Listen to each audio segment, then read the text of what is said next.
Watch Love for Hire and I got stuck. It really shocked me small. For some scenes I dey love for myself, and for some other ones I feel the big way. Like it make me be reason how we dey handle love matter for real life. One moment wey really land for my mind na the funny wahala wey happen between the leads. I dey shake head dey think na so some people dey behave when love enter body. Another one na serious trust matter.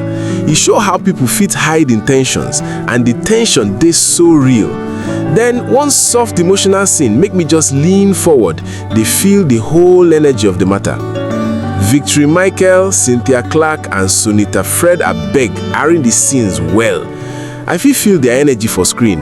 How them dey switch between funny, sweet and serious moments, they make everything real.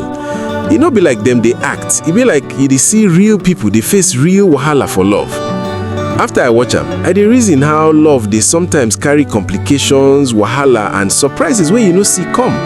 E make me dey think about patience, honesty and how small things fit change the whole matter.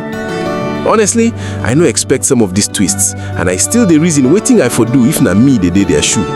This one really dey stay for mind.